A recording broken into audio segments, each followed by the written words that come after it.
Olá, meu amigo, olá, minha amiga, vocês que acessam neste momento ao Direito Distorcido. Eu sou Michel Cesarino, grande é minha satisfação de tê-los comigo assistindo a este vídeo. Agradeço por você se inscrever neste canal, por ativar as notificações indo lá na sinetinha, clicando sobre ela. Também sou muito grato se você vier a compartilhar este vídeo ou se vier a assistir aos outros e curtir, enfim.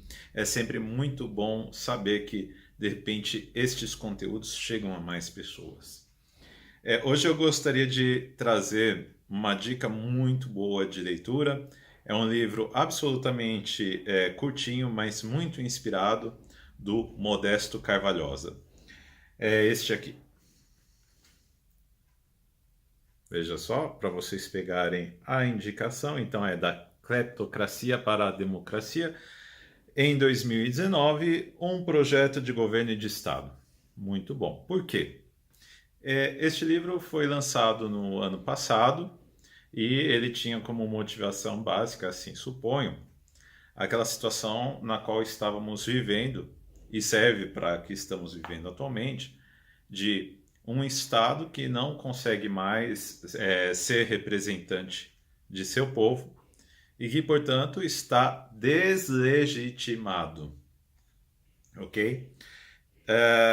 Agora, segundo minha opinião, um Estado sem legitimidade falta muito pouco para ser de vez desafiado por uma revolução ou qualquer outro evento que tenha essa capacidade de subverter toda a ordem e a autoridade.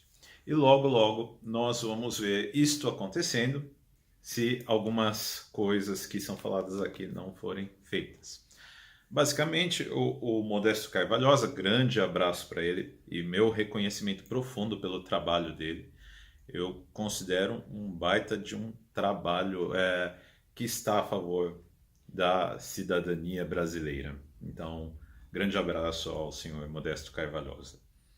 Enfim, é um bom trabalho sobre o que poderíamos fazer em termos de projeto para Brasil para o ano de 2019 em diante.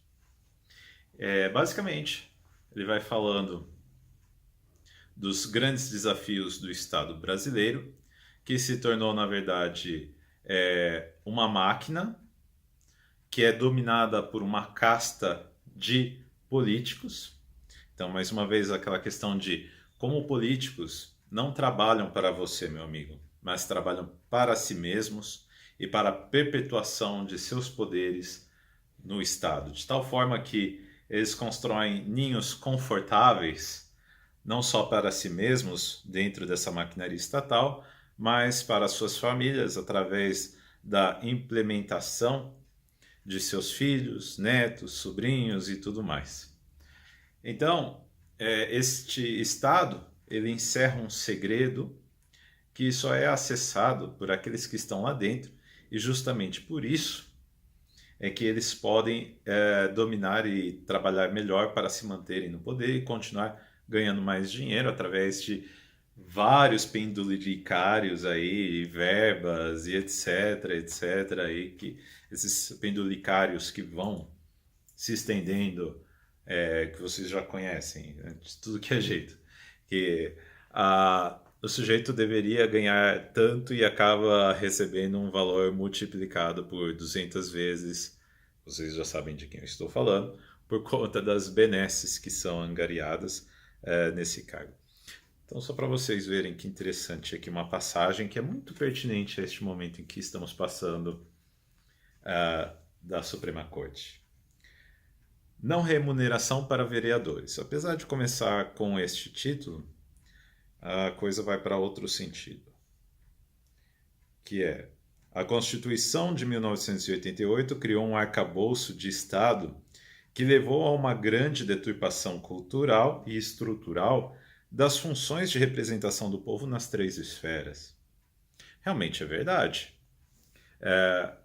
Houve um afastamento do povo por conta dessa coisa de segredo da tecnologia dominado por uma casta que vive de política, não para a política. Mais uma vez, vamos lembrar desta frase weberiana, viver de política e diferenciar do viver para a política.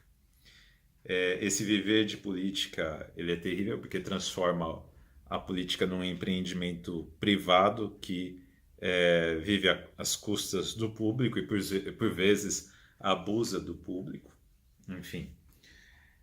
É do espírito deturpado de nossa vigente carta a ideia de que todo aquele que exerce função pública é titular de um poder. O titular do poder exerce o mando, e quem manda não tem obrigação de prestar serviços, mas de exigir obediência e, ao mesmo tempo, usufruir dos privilégios próprios desse status que o diferencia do cidadão comum. Então já começa por aí. Não há mais o princípio da isonomia quando o sujeito está naquele cargo que ele passa a tomar não como um cargo público, mas como seu cargo, no qual ele desempenha uma função que é para servir ao interesse dele mesmo e não ao interesse público. Então nós brasileiros nos transformamos em reféns de um Estado que é trabalhado por pessoas inescrupulosas que acham que elas merecem estar ali e que nós merecemos pagar os impostos para elas estarem ali e terem todos os benefícios que elas têm e ainda assim não nos representarem. Vamos continuar. E não é somente no capítulo da representação legislativa ou executiva que se dá esse fenômeno. Também no judiciário, tudo é poder. Assim, os juízes, desembargadores e ministros não se consideram servidores públicos. A desastrosa Constituição de 1988 outorga uma missão divina aos magistrados no seu artigo 92, proclama que os juízes são órgãos do Estado. Ou seja, a pessoa física do juiz incorpora a soberania, o comando e todos os demais atributos próprios do Estado. Age como o Estado. Esse poder supremo, no entanto, não os inibe de fazerem greve a favor de seus privilégios. Não só isso, a questão de fazerem greve, mas de acharem que eles são pessoas intocadas, né, gente? Tem pessoas que falam, mas como isso é um afronte à democracia atacar a minha pessoa, que sou um juiz supremo, que sou um magistrado da salsa parrilha, que sou não sei o quê. Quantas vezes nós não escutamos essas coisas? Estão, portanto, os magistrados acima dos quadros funcionais. São organismos do poder estatal. Não são nomeados para servir a coletividade, mas para exercer o poder sobre ela. É isso, sobre ela, sobre vocês, sobre eu e todos os mais que estamos aqui.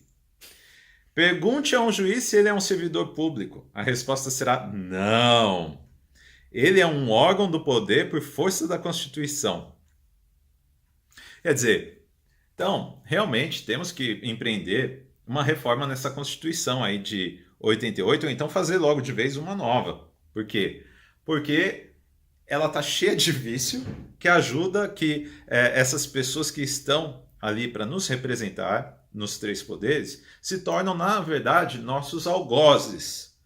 Aqueles que usam do poder de uma forma abusiva por serem iniciados nos segredos e labirintos de exercer este poder para satisfazer ao interesse privado deles em detrimento do seu, do meu e do nosso interesse público. Então, meus amigos, este livro ele é perspicaz. Mais uma vez agradeço ao Modesto Carvalhosa. Novamente, grande abraço a ele. Esse homem é incrível neste livro, tá? É breve, é uma linguagem bem corrente, não é? Então vocês podem ver coisas, por exemplo, que são incríveis aqui. Veja só, por exemplo, outra frase interessante, parágrafo, na verdade. A percepção da sociedade é que o Estado não é uma instituição que organiza a vida social e torna viável a segurança e os serviços públicos compatíveis com os impostos que arrecada. O Estado é o grande inimigo da sociedade e das pessoas. O Estado é uma instituição odiosa e odiada, formada por uma casta de políticos cleptocratas e de servidores corruptos e que não prestam nenhum serviço em nenhum setor. Muito interessante. Veja, você vai encontrar uma análise bem prudencial, bem detalhada de tudo isso e uma proposta muito palpável de nova Constituição, de nova política. Ele fala também muito da implementação de sistemas de inteligência em termos computacionais, de sistemas para permitir a transparência de dados governamentais, para permitir uma melhor política de eficiência que nós teremos acesso aos dados do que é gasto, do que está projetado ou não para ser gasto, do que o dinheiro vai ser ali uma peça fundamental ou não em certas áreas. Enfim, eu sugiro a leitura desse livro. Muito, muito interessante.